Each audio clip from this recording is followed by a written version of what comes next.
অবশেষে নিজের দেশে নিজের মাটিতে ফিরে এসেছেন জনাব তারেক রহমান। দীর্ঘ 17 বছর চাইলেও তিনি দেশে আসতে পারেননি। মানে এই যে অনেকে দীর্ঘ সময় বিদেশে থাকেন, কিন্তু এই যে বোধটা যে আমি চাইলেও যে কোনো সময় দেশে যেতে পারি না, এটা কতটা মর্মান্তিক হতে পারে, এটা ইনফ্যাক্ট শুধু তার পক্ষেই বোঝা সম্ভব। এটা আমরা বুঝতে পারি যখন তিনি দেশে এসে নামলেন বিমানবন্দর, ঢাকা বিমানবন্দর থেকে যখন বেরোচ্ছেন, তিনি হঠাৎ একটা জায়গা যেখানে ফুল গাছ লাগানো আছে ওটার মাটি স্পর্শ করতে গেলেন, খালি পায়ে ওই মাটির উপরে দাঁড়ালেন। আমরা ধারণা করতে পারি কীরকম আবেগ এই মানুষটার মধ্যে জমা হয়েছিল। খুব স্বাভাবিক।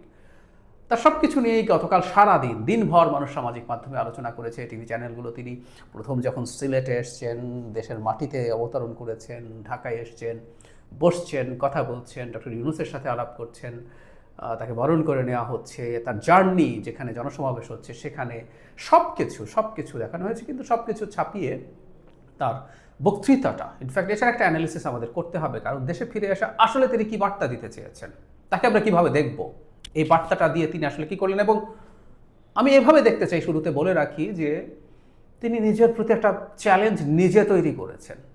এটা সুনির্দিষ্ট পরিকল্পিত বলেই মনে করি, কিন্তু একটা চ্যালেঞ্জ তৈরি হয়েছে যেটা তিনি তৈরি করেছেন। এর জন্য তাকে ভবিষ্যতে নিশ্চিতভাবেই জবাবদিহি করতে হবে। একটা গণতান্ত্রিক ব্যবস্থায় জবাবদিহি থাকতে হয়, মানুষ জবাবদিহি চাইবে, এবং আমি আশা করি সেই জবাব তিনি সুন্দরভাবে দিতে পারবেন। কি চ্যালেঞ্জ তৈরি করেছেন আমি সেই জায়গায় আসবো। তার ভাষণের কন্টেন্ট নিয়ে কয়েকটা কথা একটু বলি। তিনি কি বলেছেন। তিনি শুরু করেছেন 71 সাল দিয়ে। এটা বলার সাথে সাথে আমি আশা করি জামাতের কিছু লোকজন আছে, তারা বলতেই পারেন it's a stupid plan, stupid decision. 71 আনলেই নাকি ভারতের দালাল হয়ে যায় এবং তার ভোট কমতে শুরু করে বলবে, তাহলে তো জামাতিদের বা তাদের সাথে অ্যালাইন কিছু লোকজন আছে, তাদের খুশি হওয়ার কথা। তারেক রহমান শুধু 71 এবার না, এর পরেও আবারও বলেছেন। যাই হোক, আমরা মনে করি অত্যন্ত সঠিকভাবে তিনি 71কে এনেছেন। আমাদের যে জাতি রাষ্ট্রের তোর জন্ম হয়েছে, সেখানকার শহীদের রক্তের কথা আছে এবং কয়েকটা ল্যান্ডমার্ক কথা বললেন। এবং খুব ইন্টারেস্টিংলি চতুর্থ যে ল্যান্ডমার্ক 71-এর পরের 71কে সরিয়ে রাখলে তৃতীয় যে ল্যান্ডমার্ক, সেটার মুখোমুখি তিনি দাঁড়িয়ে আছেন। আর দুটো ঘটনাচক্রে তার বাবা এবং মা ছিলেন। আমি আমার একটা কলাম এটা লিখছিলাম, বিশেষ করে 75-এর 7ই নভেম্বর, বিশেষ করে আরও যদি বলি নভেম্বরের 3 থেকে 7, 15 আগস্টের পরে দেশ বেশ টার্ময়েলের মধ্যে ছিল। তারপর 3 থেকে 7-এর এই সময়টা খুবই ক্রুশাল ছিল, এবং সেখানে জিয়াউর রহমান অসাধারণ ডিসাইসিভ রোল প্লে করেছেন এবং এই দেশের স্টেবিলিটি নিশ্চিত করেছেন। তারপর 90-তে এরশাদ বিরোধী আন্দোলনে তার মা অতি গুরুত্বপূর্ণ এবং প্রধানতম ভূমিকা পালন করেছেন। এবং এখন বাংলাদেশ আবার একটা খুবই ভালনারেবল অবস্থায় এসে হাজির, এবং যারা তারেক রহমান ঘটনাচক্রে আবারও অত্যন্ত গুরুত্বপূর্ণ একটা রোল প্লে করার জায়গায় দাঁড়িয়ে আছেন। এখন পর্যন্ত তিনি যা করেছেন প্রত্যেকটা জিনিসকে আমরা সঠিক আছেন বলেই মনে করি, কিন্তু জার্নিটা অনেক লম্বা, সে জায়গায় আসবো। এরপর সর্বশেষে 24-এ এসছেন। 24-এও আমরা আমাদের সার্বভৌমত্ব রক্ষা করেছি, সেগুলোর কথা এসছেন। এবং তিনি সেখানে যে সবাই অকাতরে প্রাণ দিয়েছে, সব শ্রেণী পেশার মানুষ, রাজনৈতিক অরাজনৈতিক ব্যক্তিত্ব আহত হয়েছেন, তিনি শহীদ উসমান হাদির কথা এনেছেন। এবং প্রত্যেকের যে রক্তের ঋণ, প্রত্যেকের যে আহত হওয়ার ঋণ, সেটা যদি আমরা পরিশোধ করতে চাই, সেটা দেশ গড়ার মাধ্যমেই হতে পারে। তিনি এটাকেই হাইলাইট করেছেন। তিনি দেশের ডাইভার্সিটিকে অ্যাকসেপ্ট করছেন। একজন মধ্যপন্থী রাজনৈতিক দলের যা হওয়ার কথা, উনি তো আইডেন্টিটি পলিটিক্স করেন না, তিনি মধ্যপন্থী রাজনৈতিক দল, বাংলাদেশের সবচেয়ে বড় মধ্যপন্থী রাজনৈতিক দল বিএনপির প্রধান। তাই এখানে সবার তিনি পাহাড়ের কথা, সমতলের কথা, বিভিন্ন ধর্মের নাম উল্লেখ করে বলেছেন। সব রকম মানুষকে নিয়ে তিনি দেশ গড়তে চান।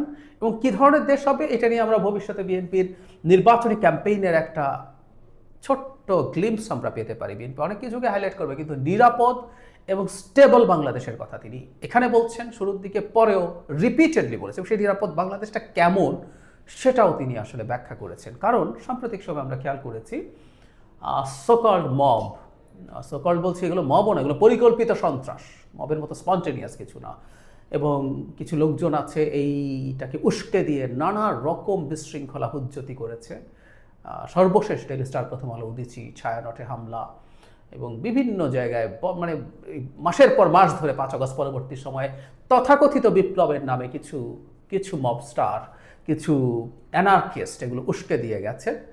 সেগুলোকে অ্যাড্রেস করছেন। আমি ধারণা করি এটা একটা ব্রিলিয়ান্ট পিক, কারণ এই দেশের স্থিতিশীলতা চাওয়া মানুষরা এটা কোনোভাবেই নেবে না, এটাকে তিনি খুব গুরুত্ব দিয়ে দেখিয়েছেন।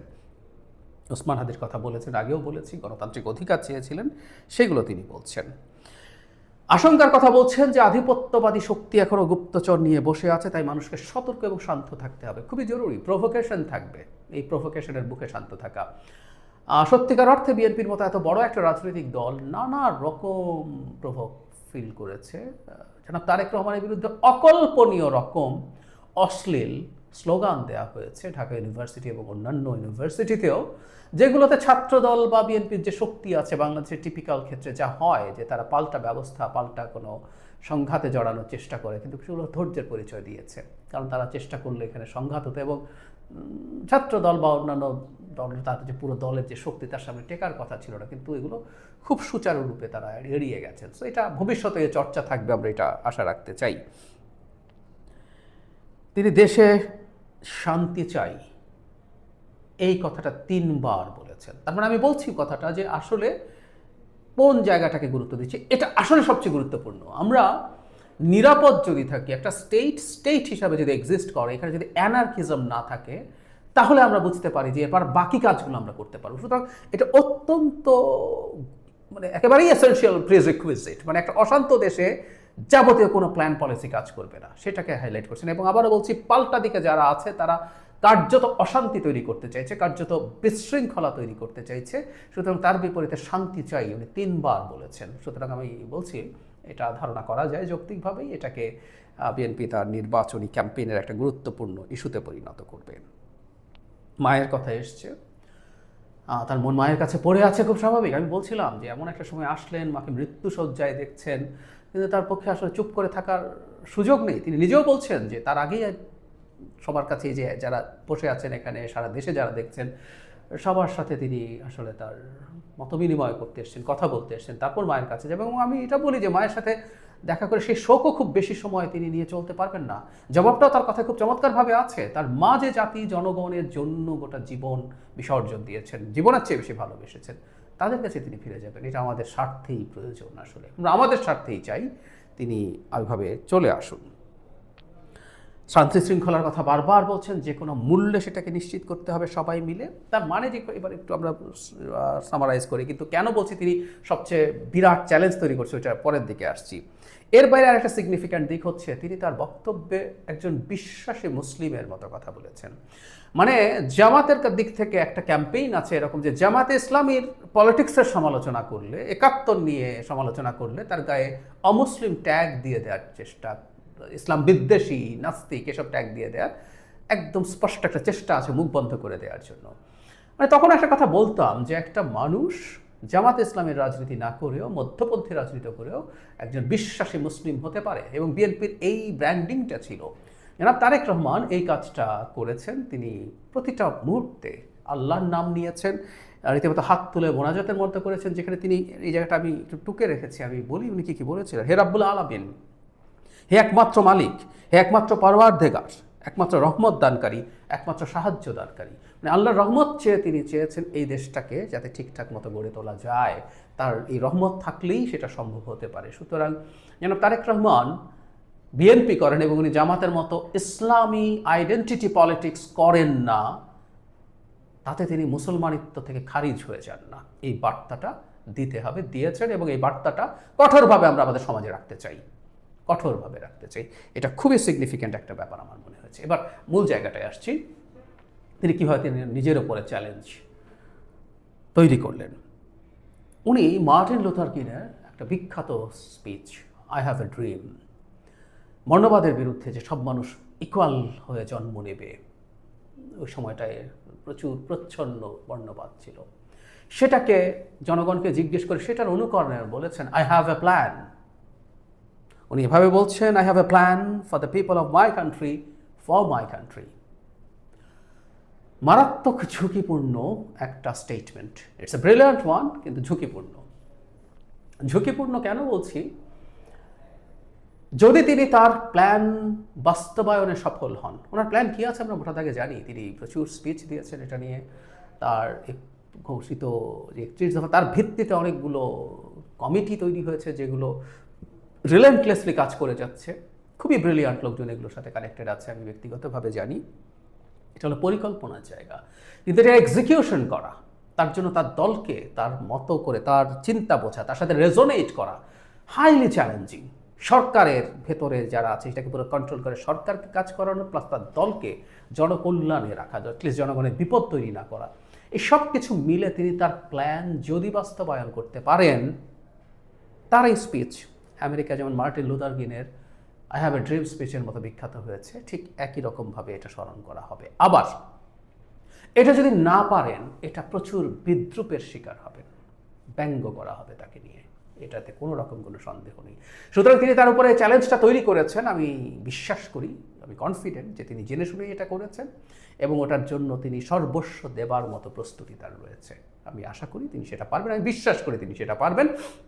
আমি সাম্প্রতিক সময়ে তার দেশে আসা নিয়ে যে কথাগুলো বলছি, আমি পত্রিকায় যে কলাম লিখছি, সেখানে এটাই বলতে চেয়েছি, আমরা পছন্দ করি বা না করি, আমরা বিএনপিকে ভোট দেই বা না দিই, আমরা তারেক রহমান যেমনই মানে তার সরকার হোক বা না হোক, যাই মনে করি না কেন, তাকে শুভেচ্ছা জানানো, শুভকামনা জানানো দরকার। তার সাফল্য মানে আমাদের দেশ ভালো থাকা, আমাদের রাষ্ট্র ভালো থাকা, এই ব্যাপারটা আমাদের খুব ক্লিয়ারলি মাথায় রাখতে হবে বলে আমি বিশ্বাস করি। আর যে স্পিচটা হলো একজন রাষ্ট্রনায়কের স্পিচ যেমন হওয়ার কথা তেমন হয়েছে। তিনি ইনক্লুসিভ পলিটিক্সের কথা বলেছেন, সবাইকে একসাথে কাজ করার কথা বলেছেন, জাতি ধর্ম বর্ণ নির্বিশেষে সবার কথা বলেছেন। এবং খুব ইন্টারেস্টিং, আমি খেয়াল করলাম উনি ওনার স্পিচে তরুণদের কথা বলছেন, নারীদের কথা বলছেন, কৃষকদের কথা বলছেন, 40 লক্ষ প্রতিবন্ধীর কথা আলাদাভাবে বলেছেন।